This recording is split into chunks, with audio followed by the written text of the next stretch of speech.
First, I'd like to offer up prayers for the people affected by the tragedy in Las Vegas. It was kind of numbing to hear about something like that, but just want to offer up prayers for all those that are affected. I think we all are affected in some way, but obviously the people directly affected. Second, I got to clarify a medical report. Yesterday, I told you Derek had suffered spasms, and he was in fact spasming, but the reason is he's got a transverse process fracture. There's a real good chance he'll miss this week, and these injuries, the time frame is typically 2 to 6. So I got that information about 10 minutes ago.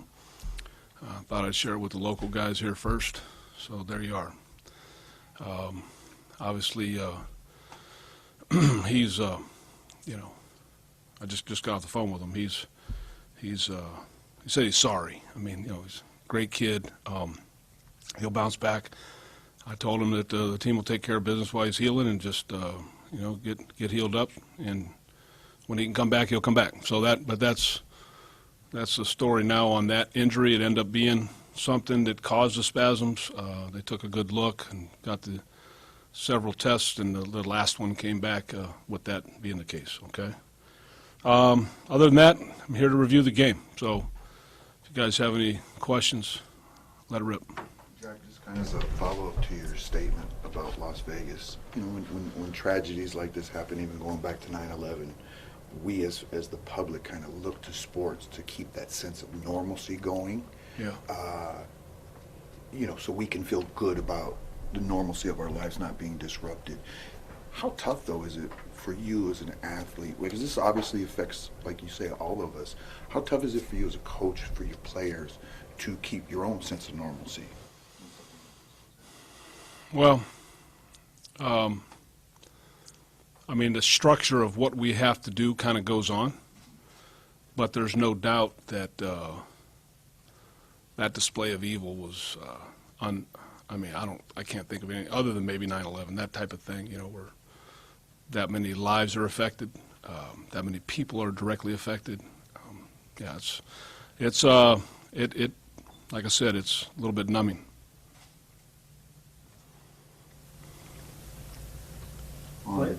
On to Derek, I Yeah. guess. Knowing the way that EJ did play, he seemed to get the offense going. Do you Right. feel a little bit better about the situation, at least now, say, than when you did when Derek goes down last year, considering what you had? Well, I know more about EJ. I thought EJ, gave us a chance there at the end.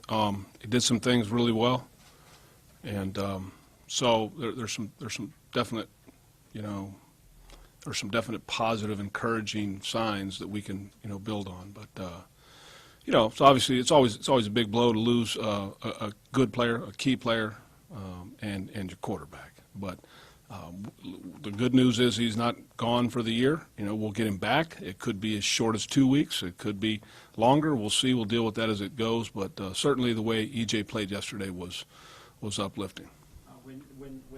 When a quarterback goes down like that, your backup needs to react pretty quickly. What did you see from EJ in that moment? From when he was told that he was going in, or he saw it and then kind of hit the ground running. Like, what was his reaction there? I thought he was very poised throughout the time that he played. He handled his business. He went through the reads. I think, with the exception of the clock expiring, in that environment, that's the one thing he didn't get near the repetitions that we got with our starter, obviously. So that's the one thing that I came out of there saying, okay, as a coach, I've got to have him better prepared for that. With this type of fracture, is he totally incapacitated through? No. What can Derek do? I heard this 10 minutes ago, so I haven't had a chance to really dig into it to know. I know that when he can go, he'll go, and I'll trust the doctors to do their thing. You guys will have a first down in the first quarter of the last 2 weeks. Have you been pleased with the script going in? Or when you look back at the film, what have you seen in those first 2 quarters the last 2 weeks? Yeah, I think obviously lack of rhythm. We've got to look at everything we will. I think for me, I think for the fan right now, it's probably more about, hey, who can I blame right now and get pissed at? You know, I get that, but that's not how we're going to operate.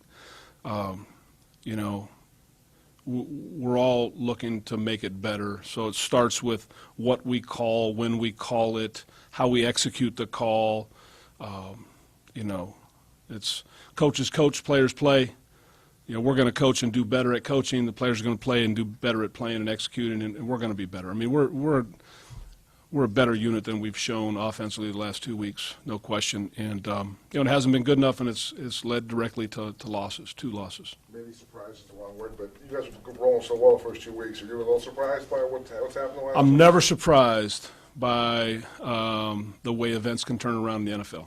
This is 32 years of doing it, playing and coaching. I've seen a lot of ups and downs and trials and tribulations, and the ball bounces. It's shaped odd, and it bounces different ways, and nothing really surprises me. I know that we have a good group of guys, all right, and we have a good group of coaches and players, and we're all going to work to get this right. So, you know, I believe in that. I trust our guys, and I believe in who we are, and I believe that will show as we go through this year. What have the issues been in the run game specifically? Well, there's several things. Like I said, it's like a combination, you know. Maybe a missed block here. Maybe the back doesn't hit the hole. Maybe the scheme was, maybe they beat us on the scheme. Maybe they had a better call against that scheme. You know, so all different factors add up, right? I know we have big, powerful guys up front.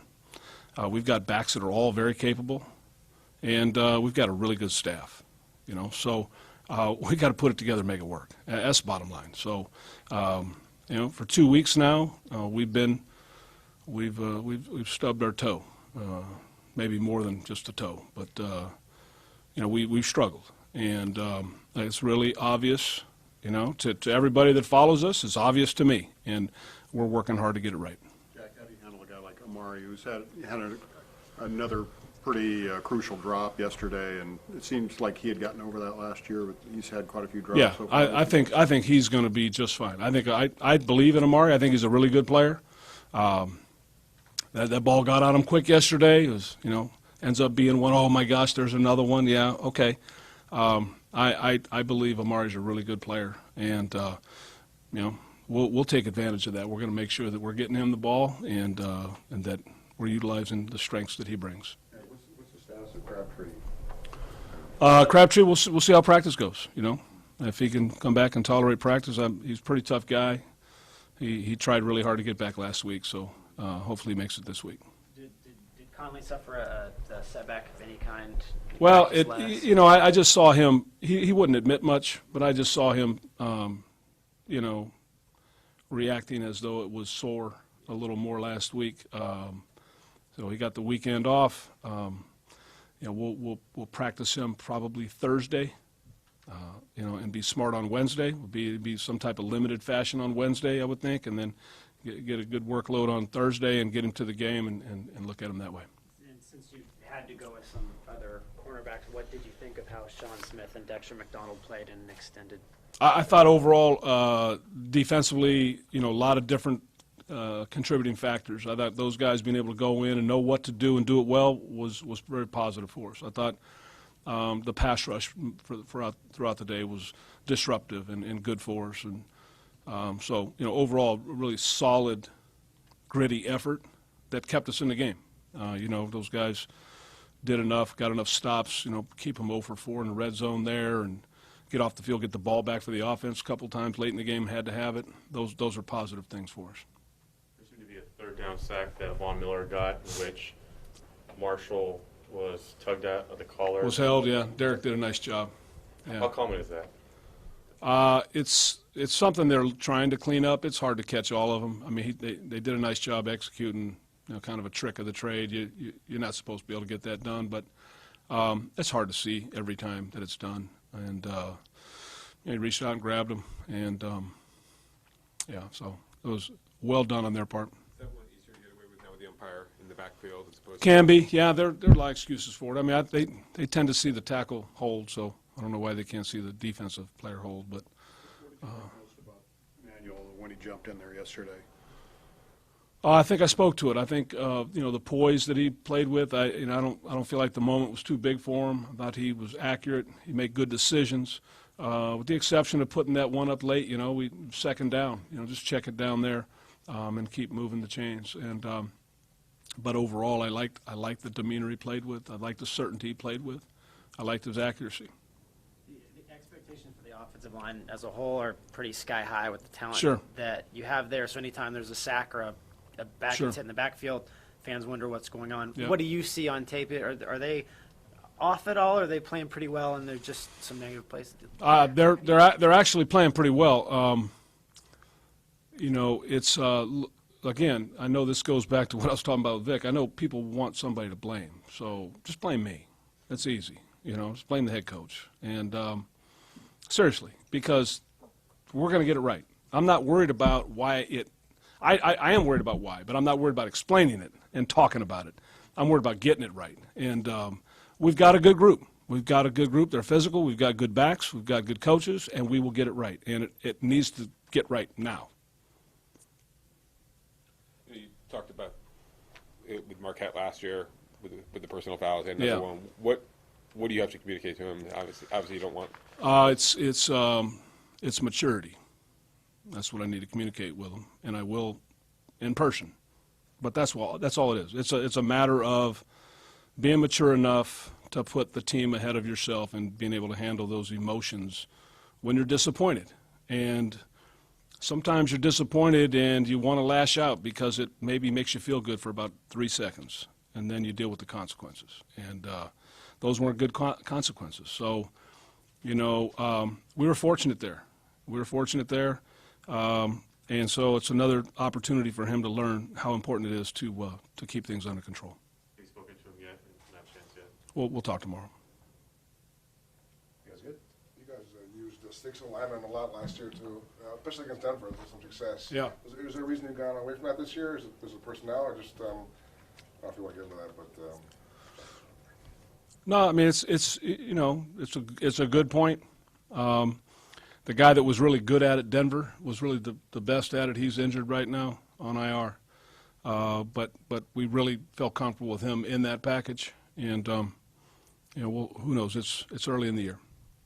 Did you talk to Derek at all today? I just got off the phone with him. I got the news about 10 minutes before I needed to come down here, and first thing I did was call him, and and let him know that that was what we found, just moments ago. And so you guys got it. I mean, it's as fresh a story as it could be. That's from the MRI, correct? That's from the CAT scan. The MRI wasn't conclusive, so they did a CAT scan. That's where it was determined that there was a problem. You need that CAT scan this morning. He did the CAT scan just like after this morning, like this afternoon.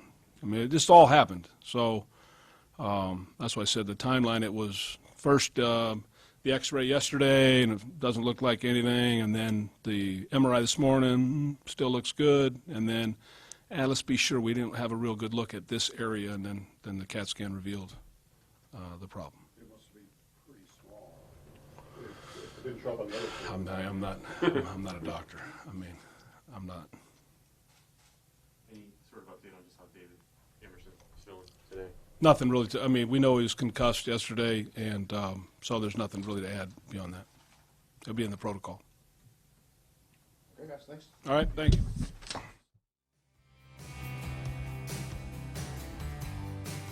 Obviously, we got back late, but we made a commitment to ourselves, to these kids that we was going to be here today for them. It's a great feeling to see these kids smile and bring them enjoyment for a day. It means everything, man, to come out here and see the kids and interact with them and just spend time. And that's more important than wins and losses. I'm glad to be able to come here and do it. I'm happy my teammates showed up to support me, and it's a brotherhood. If one do it, we all do it. That's how I'm out. It was a no-brainer. It just shows the support that we give throughout the D-line. That's what we do. You know what I'm saying? One of us go, all of us go. And that's part of brotherhood. I think I might have messed up. Oh, my God. Mine like a hard Laffy Taffy. It's a bigger battle. They've been tested every day, fighting for their lives. And in most cases, you want to come in and be helping and they try to shed some light and some joy, boost their day along. I have a son, so seeing